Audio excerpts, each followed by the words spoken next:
सिमडेगा कोलिबिरा के बीच में कोलिबिरा घाटी में NH-143 पर एक ट्रेलर के केबिन में शॉर्ट सर्किट के कारण आग लग जाने से अफरा तफरी मच गई। किसी प्रकार चालक और सह चालक केबिन से कूदकर भागने में सफल रहा। किंतु इसके बाद पुलिस को और अग्निशमन विभाग को सूचना दी गई, किंतु अग्निशमन विभाग के पहुंचने से पहले ही केबिन धू धू कर पूरी तरह से जलकर राख हो गया। गनीमत रही कि इस घटना में किसी की जान नहीं गई। झारखंड की राजधानी में पिछले दिनों आदिवासी समाज के द्वारा डीलिस्टिंग का मुद्दा उठाए जाने को लेकर सिमडेगा कांग्रेस पार्टी के कार्यालय में सिमडेगा विधायक भूषण बाड़ा और कोलिबिरा विधायक नमन विकसल कोंगाड़ी ने प्रेस वार्ता की। पत्रकारों को संबोधित करते हुए सिमडेगा विधायक भूषण बाड़ा और कोलिबिरा विधायक नमन विकसल कोंगाड़ी ने स्पष्ट रूप से डीलिस्टिंग के मामले में भाजपा पर कड़ा प्रहार किया। दोनों विधायकों ने कहा कि अंग्रेजों की भांति ही भाजपा आदिवासियों में फूट डालकर राज करना चाह रही है, किंतु वे लोग भाजपा की मंशा को सफल होने नहीं देंगे। विधायकों ने कहा कि आदिवासी अगर धर्म परिवर्तन भी करते हैं तो उनके अधिकारों का कोई हनन नहीं होता है। भाजपा डीलिस्टिंग के माध्यम से आदिवासियों को बांटने का काम कर रही है।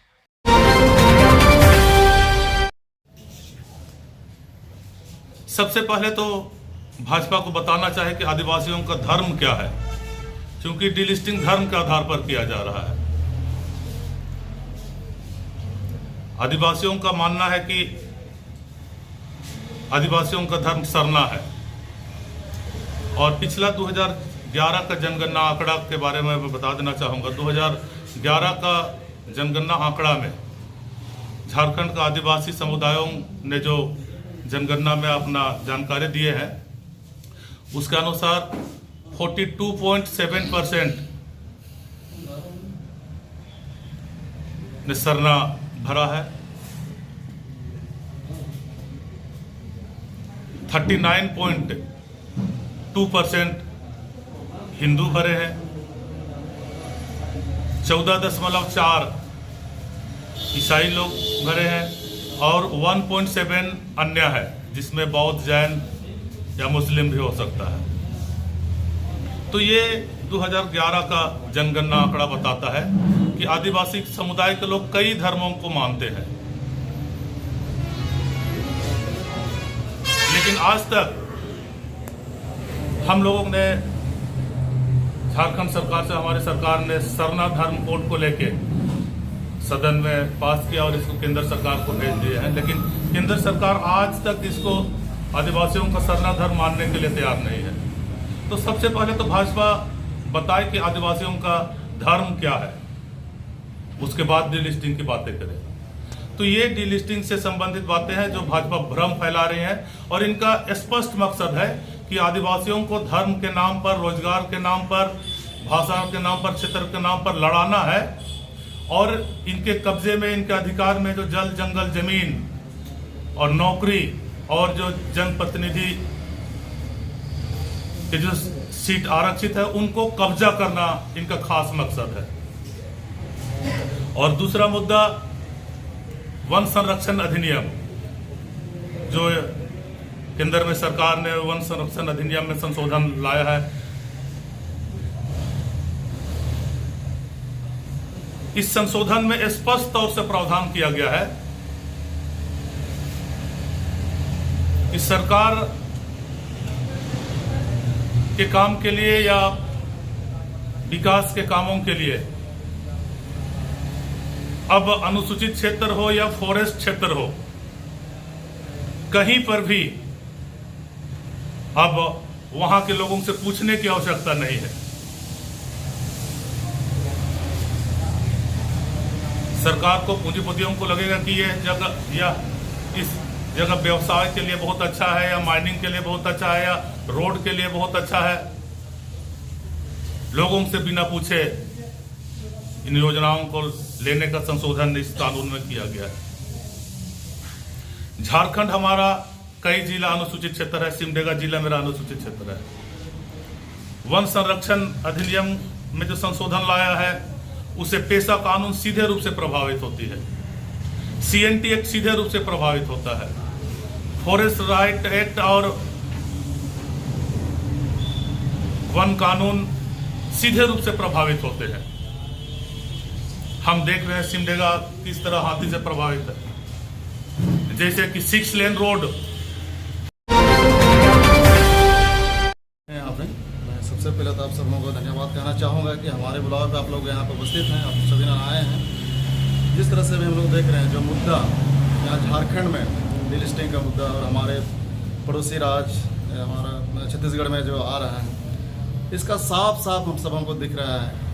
जिस तरह से देश के हमारे इस जनजातीय समुदाय के लोग हमारे केंद्र में जो सरकार है उसे ठगा हुआ महसूस कर रहे हैं लोग, तो जिसके कारण हम लोग देख रहे हैं अभी वर्तमान में जो चुनाव हुए हैं, जैसे हम लोग झारखंड के ही देखेंगे। हम लोग यहाँ पे हमारा अपना झारखंड में 28 आदिवासी जन के लिए हमारा अपना सीट आरक्षित है यहाँ पे, उसमें से 26 सीट हमने जीता पिछला चुनाव में। और छत्तीसगढ़ के देखेंगे हम लोग उसी तरह का पिछला बार का चुनाव रहा था यहाँ पे कि सभी जगह आदिवासी एकजुट हो रहे हैं। इसी एकजुटता को कमजोर करने के लिए सजिश के तहत इस तरह से डीलिस्टिंग का मुद्दा लाया गया है। ये भारतीय जनता पार्टी के द्वारा लाया गया है कि इनको हम लोग इनका जो एकता है इनको हम लोग कमजोर करना होगा। थोड़ा सा मैं पीछे जाना चाहूँगा। जब हमारा इस देश में ब्रिटिश राज का शासन चलता था, उस टाइम भी आदिवासी लोग एकजुट थे। उस टाइम ये लोग बहुत मजबूत संगठन अपना बना के चल रहे थे लोग। इनका संगठन को तोड़ने के लिए ब्रिटिश सरकार ने जगह जगह प्रत्येक इस तरह का उस तरह जो क्षेत्र थे वहाँ पे दारू का भट्टी खोला है लोग। दारू का भट्टी खोलने से आदिवासी लोग उस भट्टी से जाके दारू पिया, लोग दारू का सेवन किया और आपस में भाई भाई लड़ा। और उनका जो संगठन था, संगठन को जो उनका मानसा था, जो उनका सजिश था ब्रिटिश सरकार का, उनका पूर्ण होना हो गया। वो लोग आपस में भाई भाई लड़े और अब छीन भिन हो गए। इसी तरह उसी लाइन में भारतीय जनता पार्टी भी उसी के पदचिन्हों में चलने की कोशिश कर रहे हैं कि आदिवासी को तोड़ना है, तो इनके बीच में हमको डिवाइड करना है। इनको हमको जो इनका एकता है उसको हमको खंडन करना है। इसी सोच से इस तरह से डीलिस्टिंग लाया है। डीलिस्टिंग का हम बतलाना चाहेंगे, इसका अभी से नहीं, इसका 60 के दशक से है। इस तरह से जो सुप्रीम कोर्ट में इसका मुकदमा दायर किया गया था इसमें, लेकिन साफ साफ इसको सुप्रीम कोर्ट ने इसको खारिज कर दिया था कि किसी भी जाति का धर्म परिवर्तन करने से उसका जाति बदलता नहीं है। इसको साफ मैंने सुप्रीम कोर्ट में मैंने बोला है इसको।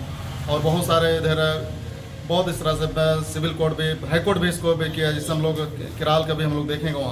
वहाँ 2-3 केस संख्या भी है, 429, 204 FI है, 1066 किराल का सरकार द्वारा जो चंद्रमोहन उसके साथ में जो केस चले थे, इसमें भी साफ उनका कहना है कि अगर जाति कोई भी जाति अगर धर्म परिवर्तन कर लेता है तो उसका परंपरा, उसका भाषा और उसका रीति रिवाज बदलता नहीं है। इसलिए मुद्दा कोई मुद्दा है नहीं। जिस तरह से हम लोग देख रहे हैं देश को तोड़ने का भारतीय जनता पार्टी का जो सजिश है, उसी के तहत इस तरह से कि डीलिस्टिंग का मुद्दा लाया जा रहा है। ये गलत है। हम जिस तरह से आज हम लोग यहाँ पे हम लोग बैठे हैं, प्रेस कॉन्फ्रेंस हो रहा है, निश्चित रूप से आप सबों को भी आप सबों के माध्यम से मैं कहना चाहूँगा कि ये देश को खंडन करने का, देश को बांटने का, देश को बर्बाद करने का एक इस तरह का सजिश है हमारे केंद्र सरकार का।